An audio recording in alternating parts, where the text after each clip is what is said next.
ওম শান্তি। আজকের মুরলি হলো 15ই ফেব্রুয়ারি 2024। বাপ দাদা মধুবন।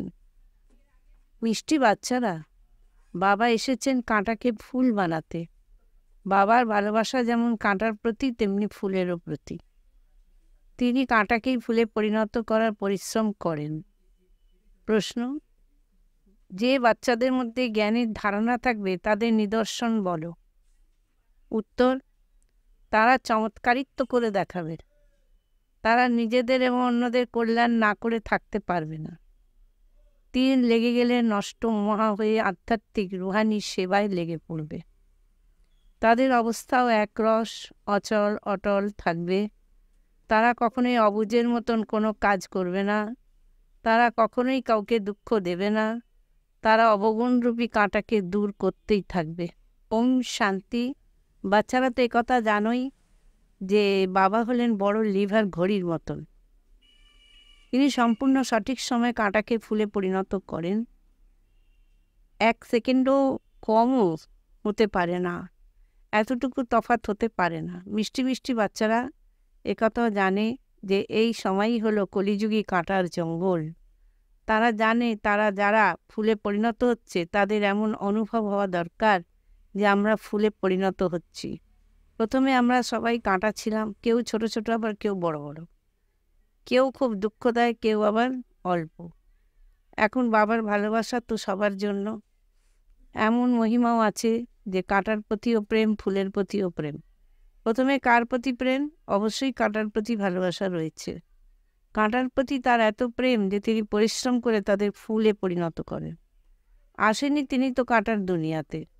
এতে সর্বব্যাপীর কোনো ব্যাপারই নেই। একজনেরই মহিমা হয়, মহিমা হয় আত্মার। আত্মা যখন শরীর ধারণ করে পার্ট প্লে করে, আত্মাই শ্রেষ্টাচারী হয়, আবার আত্মাই ভ্রষ্টাচারী হয়। আত্মা শরীর ধারণ করে, যেমন যেমন কাজ করে সেই অনুসারে বলা হয় এ কুকর্মী আর এ সুকর্মী।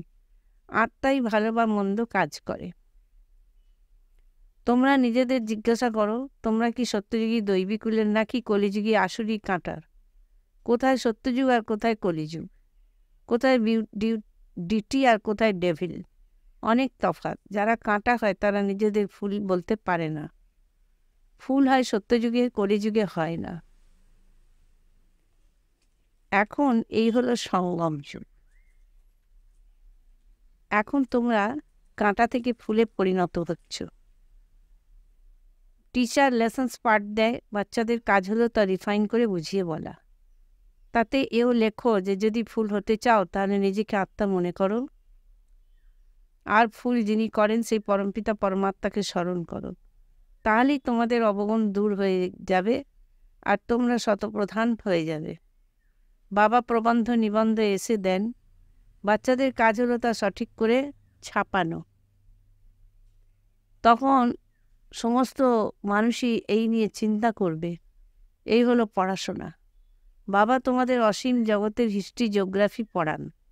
ওই স্কুলে তো পুরনো দুনিয়ার হিস্ট্রি জিওগ্রাফি পড়ানো হয়, নতুন দুনিয়ার হিস্ট্রি জিওগ্রাফি তো কেউ জানেই না। তাহলে এই হলো পড়া আবার বোঝাও। কোনো ছি ছি কাজ করা হলো অবুঝ কাজ। এরপর বোঝানো হয় যে এই দুঃখদায়ক বিকারী কাজ আর করবে না।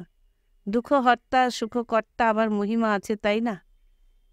এখানে তোমরাও শিখছো যে কাউকে দুঃখ দেওয়া উচিত নয়। বাবা শিক্ষা দেন যে সর্বদা সবাইকে সুখ দিতে থাকো। এই অবস্থা খুব তাড়াতাড়ি হয় না। 1 সেকেন্ডে বাবার অবিনাশী উত্তরাধিকার তো নিতে পারো, বাকি যোগ্য হতে তো সময় লাগে। তারা মনে করে যে অসীম জগতের বাবার অবিনাশী উত্তরাধিকার হলো স্বর্গের বাদশাহী। তোমরা বুঝেও থাকো যে ভারত পারলৌকিক বাবার থেকে বিশ্বের বাদশাহী পেয়েছিল। তোমরা সকলে বিশ্বের মালিক ছিলে। বাচ্চারা একথা শুনে তোমাদের ভিতরে তো খুশি হওয়া উচিত। এ তো কালকের কথা, যখন তোমরা স্বর্গের মালিক ছিলে। মানুষ বলে দেয় লক্ষ বছরের মধ্যে, লক্ষ বছরের কথা। কোথায় তারা এক একটি যুগের আয়ু লক্ষ লক্ষ বছর, লক্ষ বছর বলে দেয়। সেখানে সম্পূর্ণ কল্পের আয়ু 5000 বছর। এই অনেক তফাৎ। জ্ঞানের সাগর একমাত্র হলেন অসীম জগতের বাবা। তার থেকে দৈবী গুণ ধারণ করা উচিত। এই দুনিয়ার মানুষ দিনে দিনে তমপ্রধান হয়ে যাচ্ছে, তারা খুব বেশি অবগুণ শিখে যাচ্ছে। আগে এত কারাপশান, দুর্নীতি, অ্যাডাল্ট্রেশন মানে জালিয়াতি, ভ্রষ্টাচার ছিল না, এখন সব বৃদ্ধি পাচ্ছে। এখন তোমরা বাবা স্মরণের শক্তিতে শতপ্রধান হয়ে যাচ্ছ। যেমন ধীরে ধীরে নেমে এসেছো, তেমনি ওইভাবেই যেতে হবে। প্রথমে তো বাবাকে পেয়েছো, তার খুশি হবে, সম্পর্ক তৈরি হলো, তারপর স্মরণের যাত্রা। যে যত বেশি ভক্তি করেছে তার তত ভালো স্মরণের যাত্রা হবে। অনেক বাচ্চাই বলে থাকে, বাবা স্মরণ স্থায়ী হয় না। ভক্তিতেও এমন হয়, কথা শুনতে বসলো বুদ্ধি অন্যদিকে চলে যায়। যিনি শোনান তিনি হঠাৎ জিজ্ঞাসা করেন, আমি কি শুনেছি? তখন দ্বিধাগ্রস্ত হয়ে পড়ে। কেউ আবার চট করে বলতেও পারে। সবাই তো একরকম হয় না। এখানে যদিও অনেকেই বসে থাকে, কিন্তু ধারণা কিছুই করতে পারে না। ধারণা যদি হতো তাহলে কামাল করে দেখাতে পারত। তারা নিজের এবং অন্যদের কল্যাণ না করে থাকতে পারত না। কারোর যদি বা ঘরে সুখ থাকে, গাড়ি বাড়ি ইত্যাদি থাকে, তবুও যদি একবার তীর লেগে যায়, তাহলে পতিকে বলবে, আমি আধ্যাত্মিক সেবা করতে চাই। কিন্তু মায়া খুবই শক্তিশালী, করতে দেয় না। মোহ থাকে, তাই না? এত বড় বড় বাড়ি, এত সুখ কিভাবে ছাড়বে? আর আগে তো তোমরা এত সুখ ভোগ করেছিলে। বড় বড় কোটিপতি, লাখপতি, যাদের বড় বড় মহল ছিল, সব ছেড়ে চলে এসেছে। ওদের ভাগ্যই বলে দেয় যে ওদের এই সব কিছু ছাড়ার শক্তি নেই। রাবণের শৃঙ্খলে ওরা আটকে আছে। এই হলো বুদ্ধির শৃঙ্খল। বাবা বোঝান যে আরে তোমরা তো স্বর্গের মালিক, পূজ্য হও। বাবা তোমাদের গ্যারান্টি দেন যে তোমরা 21 জন্ম কখনোই রোগগ্রস্ত হবে না, 21 জন্ম পর্যন্ত স্বাস্থ্যবান থাকবে। তোমরাও যদিও স্বামীর কাছে থাকো, তবুও তার থেকে মুক্তি নাও। বলো পবিত্র হব আর অন্যকেও করব। তোমাদের দায়িত্ব হলো বাবাকে স্মরণ করা, যাতে অপার সুখ পাওয়া যায়। স্মরণ করতে করতে তমপ্রধান থেকে শতপ্রধান হয়ে যাবে। এ কত বোঝার কথা। এই শরীরের কোনো ভরসা নেই। তোমরা বাবার তো হয়ে যাও, তার মতন প্রিয় জিনিস আর কিছুই নেই। বাবা তোমাদের দ্বারাই এই স্বর্গের দ্বার খোলেন। মায়েদের উপরেই জ্ঞানের কলস রাখা হয়। বাবা মাতাদেরই ট্রাস্টি করেছেন, তোমরা মায়েরাই সব কিছুই সামলাও। এনার দ্বারাই তো কলস রাখা হয়েছে, তাই না? মানুষ কিন্তু লিখে দিয়েছে, সাগর মন্থন করা হয়েছিল, অমৃতের কলস লক্ষ্মীকে দেওয়া হয়েছিল। এখন তোমরা জানো যে বাবা স্বর্গের দ্বার খুলছেন। তাহলে আমরা জগতের বাবার থেকে অবিনাশী উত্তরাধিকার নেব না? কেননা বিজয় মালার গ্রথিত হই আমরাই মহাবীর হব। অসীম জগতের বাবা বাচ্চাদের কোলে নেন কিসের জন্য? স্বর্গের মালিক করার জন্য। তিনি একদম কাঁটাদের বসে শিক্ষা দেন। কাঁটাদের প্রতি তো তার প্রেম, তাই তো তিনি তাদের ফুল বানান। বাবাকে ডাকাই হয় পতির দুনিয়ায়, পতির শরীরে। নির্বাণ ধাম ছেড়ে তুমি এখানে এসো। বাবা বলেন যে ড্রামা অনুসারে আমাকে কাঁটার দুনিয়াতেই আসতে হয়। তাহলে অবশ্যই তো ভালোবাসা আছে, তাই না? ভালোবাসা ছাড়া তিনি কিভাবে ফুল বানাবেন? এখন তোমরা কলিযুগী কাঁটার থেকে সত্যযুগী দেবতা শতপ্রধান হয়ে বিশ্বের মালিক হও। কত ভালোবেসে তোমাদের এই কথা বোঝানো হয়। কুমারী হলো ফুল, তাই তো সবাই তাদের চরণ স্পর্শ করে। যখন তারা কাঁটায় পতিত পরিণত হয়, তখন তাদের সকলের কাছে মাথা নত করতে হয়। তাহলে কি করা উচিত? ফুলের তো ফুলই থাকা চাই, তাহলেই এভার ফুল হয়ে যাবে। কুমারী তো নির্বিকারী, যতই তাদের বিকারে জন্ম হোক না কেন। সন্ন্যাসীরা যেমন বিকারেই জন্ম নেয়, তাই না? বিয়ে করার পর বাড়ি ঘর ত্যাগ করে, তবু তাদের মহান আত্মা বলা হয়। কোথায় সেই সত্যযুগের মহান আত্মা, এই বিশ্বের মালিক, আর কোথায় এই কলিযুগে? তাই বাবা বলছেন যে প্রশ্ন লেখো, তোমরা কি কলিযুগী কাঁটা নাকি সত্যযুগী ফুল, ভ্রষ্টাচারী নাকি শ্রেষ্ঠচারী? এই হলো ভ্রষ্টাচারী দুনিয়া। যেহেতু এটা হলো রাবণ রাজ্য, বলা হয় আসুরি রাজ্য, রাক্ষস রাজ্য, তাও নিজেদের কেউ বুঝতেই পারে না। বাচ্চারা এখন তোমরা যুক্তি দিয়ে প্রশ্ন জিজ্ঞাসা করো, তখন নিজেরাই বুঝতে পারো বরাবর আমরাই কামী, ক্রোধী ও লোভী ছিলাম। প্রদর্শনী তো এমন কথা লেখো, তাহলে তাদের ফিলিংস আসবে যে আমি তো কলিযুগী কাঁটা, এখন তোমরা ফুলে পরিণত হচ্ছ। বাবা তো হলেন এভার ফুল, তিনি কখনোই কাঁটা হন না, বাকি সকলেই কাঁটায় পরিণত হয়। ওই ফুল বলেন, আমি তোমাদের কাঁটার থেকে ফুলে পরিণত করি, তোমরা আমাকে স্মরণ করো। মায়া তো কত প্রবল, তাহলে কি তোমরা মায়ার হবে? বাবা তোমাদের নিজেদের দিকে আকর্ষণ করেন, আবার মায়া নিজের দিকে আকর্ষণ করে। এই হলো পুরানো জুতো, শরীর। আত্মা প্রথমে শরীররূপী নতুন জুতো পরে, তারপর তা পুরানো হয়। এই সকল শরীররূপী জুতোই তমপ্রধান। আমি তোমাদের মখমলের বানিয়ে দিই। ওখানে আত্মা পবিত্র হওয়ার কারণে শরীরও মখমলের হয়, কোনো খুঁত থাকে না।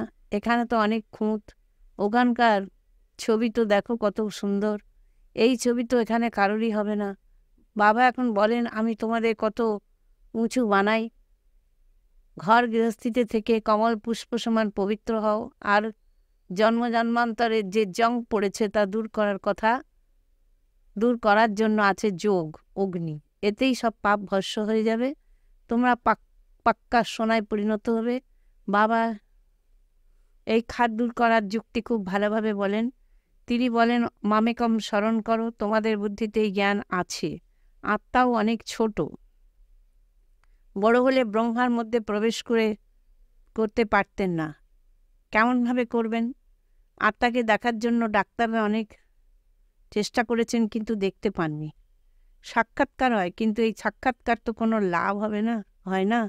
মনে করো তোমাদের বৈকুণ্ঠের সাক্ষাৎকার হলো, কিন্তু এই সাক্ষাৎকার করে কি লাভ? পুরনো দুনিয়া যখন শেষ হয়ে যাবে তখন তো বৈকুণ্ঠবাসীই হবে। এই জন্য তোমরা যোগের অভ্যাস করো। বাবা বোঝান, বাচ্চারা প্রথমে কাঁটার সঙ্গে প্রেম হয়, সব থেকে বেশি প্রেমের সাগর হলেন বাবা।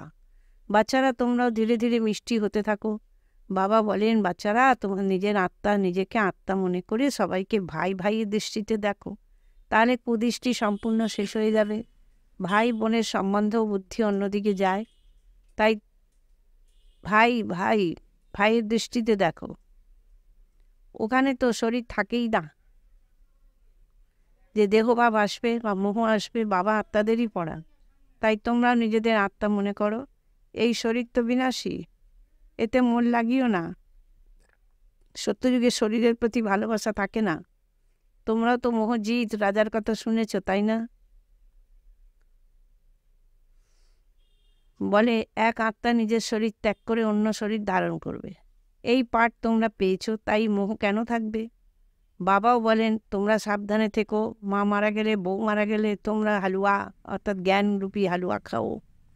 এমন প্রতিজ্ঞা করো যে কেউ মারা গেলেও আমি কাঁদব না।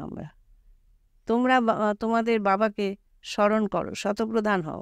শতপ্রধান হওয়ার জন্য আর অন্য কোনো পথই নেই। তোমরা পুরুষার্থের দ্বারাই বিজয় মালার দানা হতে পারবে। পুরুষার্থের দ্বারা তোমরা যা চাও তাই হতে পারো। বাবা তো বুঝতেই পারেন, আগের কল্পে যত পুরুষার্থ যে করেছে ততটুকুই করতে পারবে। বাবা তো হলেন গরিবেরই ভগবান, দানও গরিবকেই করা হয়। বাবা নিজেই বলেন, আমি সাধারণ শরীরেই আসি, না গরিব না বিত্তবান। বাচ্চারা তোমরা একমাত্র বাবাকে জানো, বাকি সম্পূর্ণ দুনিয়া তো সর্বব্যাপী বলে দেয়। বাবা এমন ধর্ম স্থাপন করেন যেখানে দুঃখের কোনো নামও থাকবে না। ভক্তিমার্গ, মানুষ আশীর্বাদ চায়। এখানে তো কৃপার কোনো কথাই নেই। তোমরা কোথায় মাথা ঠুকবে? এ তো বিন্দু। বড় জিনিস হলে মাথা ঠুকতে পারত, ছোট জিনিস তো মাথাও ঠেকানো যায় না। কার কাছে হাত জোর করবে? ভক্তিমার্গের এইসব চিহ্ন লুপ্ত হয়ে যায়। ভক্তিমার্গে হাত জোর করা হয় ভাই বোন, তারা ঘরে কি হাত জোর করে? ভাই বোন উত্তরাধিকার বানানোর জন্য সন্তান চায়। বাচ্চারা তো মালিক, তাই বাবা বাচ্চাদের নমস্কার করেন। বাবা তো বাচ্চাদের সেবক। আচ্ছা, মিষ্টি মিষ্টি হারানিধি বাচ্চাদের প্রতি পিতা বাপ দাদার স্মরণে স্নেহ সুমন আর সুপ্রভাত। আত্মাদের পিতা তার আত্মারূপী বাচ্চাদেরকে জানাচ্ছেন নমস্কার। ধারণার জন্য মুখ্য সার: 1 নম্বর, বিনাশী শরীরের প্রতি মনকে যুক্ত রেখো না। মোহজিত হতে হবে। প্রতিজ্ঞা করো, কেউ শরীর ত্যাগ করলেও আমরা কাঁদব না। 2 নম্বর, বাবার সমান মিষ্টি হতে হবে। সবাইকে সুখ দান করতে হবে। কাঁটাকে ফুল বানানোর সেবা করতে হবে। নিজের এবং অন্যদেরও কল্যাণ করতে হবে। বরদান: শুভ চিন্তনের দ্বারা নেগেটিভকে পজিটিভে পরিবর্তনকারী শুভ চিন্তক ভব। সদা স্মরণে থাকার জন্য কেবল 2টি শব্দ স্মরণে রাখো: শুভ চিন্তন আর শুভ চিন্তক। শুভ চিন্তনের দ্বারা নেগেটিভকে পজিটিভে পরিণত করতে পারো। শুভ চিন্তক আর শুভ চিন্তন এই দুটির নিজেদের মধ্যেই সম্বন্ধ রয়েছে। যদি শুভ চিন্তন না থাকে তাহলে শুভ চিন্তকও হতে পারবে না। বর্তমান সময়ে এই 2 বিষয়ের প্রতি অ্যাটেনশন রাখো, কেননা অনেক সমস্যাই এইরকম। এমন অনেক লোকও আছে যারা বাণীর দ্বারা বোঝালে বুঝতে পারে না, কিন্তু শুভ চিন্তা করে ভাইব্রেশন দাও তো পরিবর্তন হয়ে যাবে। স্লোগান: জ্ঞান রত্ন নিয়ে, গুণ আর শক্তি নিয়ে খেলা করো, মাটি নিয়ে নয়। ওম শান্তি। আজকের শ্রীমৎ 73 নম্বর, নিজের সুইট হোম শান্তিধামকে স্মরণ করতে হবে। দিব্যগুণ 73 নম্বর, প্রেরণাদায়ক। অবগুণ 73 নম্বর, নিষ্ঠুরতা।